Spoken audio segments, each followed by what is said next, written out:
नमस्ते भक्तों, आज 19 अप्रैल 2026 वैशाख अक्षय तृतीया रविवार का पावन दिन है। आज के इस शुभ अवसर पर 3 लौंग वाला विशेष उपाय आप जरूर से कर लेना।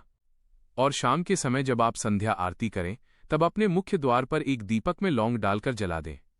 मान्यता है कि शाम के समय मुख्य द्वार पर एक दीपक में लौंग डालकर जलाने से श्री हरिविष्णु भगवान का आशीर्वाद आप पर सदैव बनी रहती है और माता लक्ष्मी की विशेष कृपा प्राप्त होती है। इससे आपकी हर मनोकामना पूर्ण होगी और भक्तों, आपका घर खुशियों से भर जाएगा। आप शीघ्र ही वैभवशाली और समृद्ध बन जाएंगे।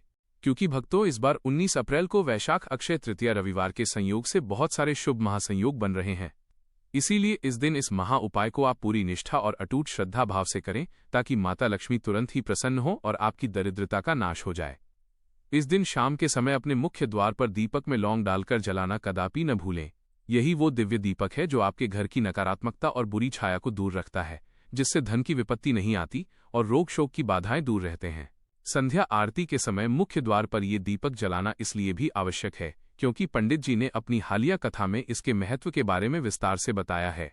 तो भक्तों, इस उपाय को आपको कैसे करना है, कब करना है और किस स्थान पर करना है, साथ ही उपाय के दौरान किन विशेष बातों का ध्यान रखना है, ये सारी जानकारी हम आपको इस वीडियो में देंगे।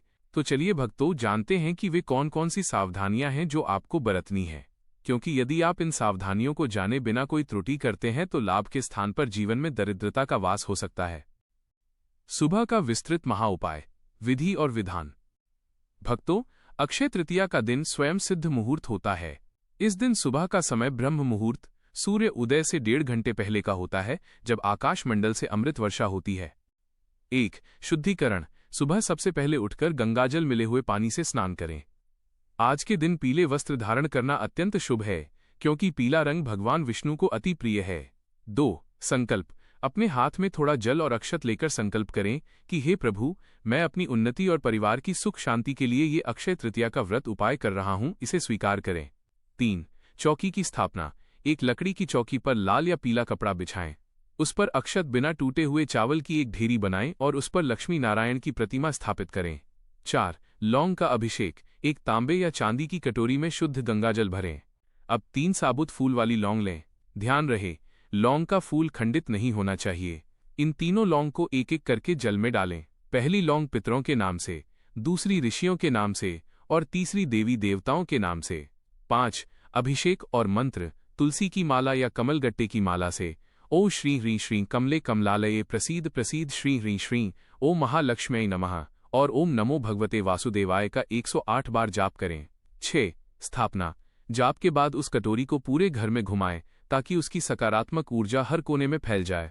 फिर उन लौंग को निकालकर सुखा लें और एक रेशमी लाल पोटली में बांधकर अपनी तिजोरी या धन रखने के स्थान पर रख दें। यह पोटली पूरे साल आपके घर में धन को खींचने वाले चुंबक की तरह कार्य करेगी। शाम का दिव्य दीपदान उपाय, विस्तृत विधि। शाम का समय जिसे प्रदोष काल कहा जाता है, इस समय माता लक्ष्मी पृथ्वी पर भ्रमण करती हैं। मुख्य द्वार की सजावट। शाम को सूर्यास्त से ठीक पहले अपने मुख्य द्वार के दोनों ओर जल का छिड़काव करें और सुंदर रंगोली बनाएं। मुख्य द्वार पर आम या अशोक के पत्तों का वंदनवार जरूर लगाएं। दीपक की तैयारी। मिट्टी का एक साफ दीपक लें। इसमें गाय का शुद्ध घी भरें। अब इसमें 3 लौंग और 1 चुटकी अष्टगंध या कुमकुम डालें। प्रज्वलन। दीपक को रुई की लंबी बाती से जलाएं। जब आप दीपक जलाएं तो आपका मुख उत्तर या पूर्व दिशा की ओर होना चाहिए। स्थान। इस दीपक को मुख्य द्वार की चौखट पर दाहिनी तरफ घर से बाहर निकलते समय सीधा हाथ रखें। कपूर का विशेष प्रयोग। यदि संभव हो तो दीपक के पास एक कपूर का टुकड़ा भी जलाएं। इसकी सुगंध से घर की वास्तु दोष जनित नकारात्मकता तुरंत नष्ट हो जाती है। अक्षय तृतीया की विशेष पौराणिक कथा, विस्तृत वर्णन। भक्तों, अब उस कथा को विस्तार से श्रवण करें जो अक्षय तृतीया के महात्म्य को सिद्ध करती है। प्राचीन काल में मध्य प्रदेश के एक छोटे से गांव में धर्मदास नाम का एक वैश्य रहता था। वह स्वभाव से अत्यंत धार्मिक, परोपकारी और सत्यवादी था, परंतु विधाता का लेख देखिए कि वो अत्यंत निर्धन था। उसके पास न तो रहने को पक्का मकान था और न ही अपने परिवार का पेट पालने के लिए पर्याप्त साधन। उसके बच्चे अक्सर भूखे पेट सो जाते थे। धर्मदास की पत्नी सदा दुखी रहती थी, लेकिन धर्मदास को ईश्वर पर अटूट विश्वास था। एक बार उसने एक विद्वान ब्राह्मण के मुख से अक्षय तृतीया के महात्म्य के बारे में सुना। ब्राह्मण देव ने कहा था, तारांकन, हे धर्मदास, जो मनुष्य वैशाख शुक्ल तृतीया को स्नान दान और दीपदान करता है, वो जन्म जन्मांतर की दरिद्रता से मुक्त हो जाता है। इस दिन दिया गया दान अक्षय हो जाता है, यानी जिसका कभी क्षय विनाश नहीं होता। धर्मदास ने निश्चय किया कि वो ये व्रत करेगा। अक्षय तृतीया के दिन उसने सुबह जल्दी उठकर गंगा स्नान किया। घर आकर उसने अपनी सामर्थ्य के अनुसार सत्तू, घड़ा, पंखा और कुछ लौंग एकत्रित किए। उसने विधि विधान से भगवान विष्णु का पूजन किया और शाम को अपने द्वार पर दीपक जलाया। उसकी पत्नी ने विरोध किया कि घर में खाने को दाना नहीं है और तुम ये दान पुण्य कर रहे हो, परंतु धर्मदास ने अटूट श्रद्धा से कहा, प्रभु देंगे, सब प्रभु की कृपा है। कुछ समय बीत गया, धर्मदास की मृत्यु हो गई। अगले जन्म में वो कुशावती नगरी का राजा बना। वो इतना प्रतापी और वैभवशाली राजा बना कि उसके राज्य में सोने चांदी की कोई कमी नहीं थी। कहा जाता है कि उसके राजमहल की दीवारें भी रत्नों से जड़ित थीं।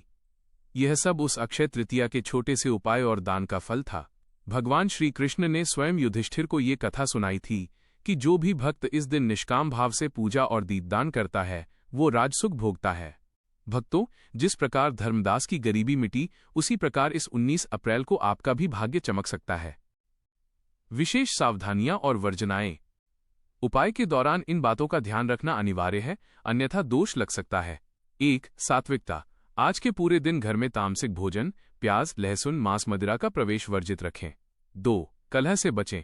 जिस घर में अक्षय तृतीया के दिन लड़ाई झगड़ा या बड़ों का अनादर होता है, वहां से लक्ष्मी जी रुष्ट होकर चली जाती हैं। 3. कर्ज न लें। आज के दिन भूलकर भी किसी से पैसा उधार न लें और न ही किसी को उधार दें, क्योंकि ये अक्षय का दिन है। यदि आप कर्ज लेते हैं तो वो कर्ज कभी समाप्त नहीं होगा। 4. दीपक का सम्मान। मुख्य द्वार पर रखा दीपक पैर से नहीं छूना चाहिए। दीपक के शांत होने के बाद उसे ससम्मान किसी पौधे की जड़ में रख दें। निष्कर्ष। भक्तों, 19 अप्रैल 2026 का ये दिन आपके जीवन की दिशा बदल सकता है। यह मात्र एक उपाय नहीं, बल्कि भगवान विष्णु और माता लक्ष्मी के प्रति आपकी अटूट श्रद्धा का प्रमाण है। अक्षय तृतीया का यह महासंयोग कई वर्षों बाद आया है, इसे व्यर्थ न जाने दें। अगर आपको ये विस्तृत जानकारी और उपाय पसंद आए हों, तो इस वीडियो को उन सभी लोगों के साथ साझा करें जिन्हें आप खुशहाल देखना चाहते हैं। कमेंट बॉक्स में जय महालक्ष्मी और जय श्री हरि लिखना न भूलें। चैनल को सब्सक्राइब करें ताकि धर्म और अध्यात्म की यह गंगा आप तक सदैव पहुंचती रहे। जय श्री हरि विष्णु, जय माता लक्ष्मी।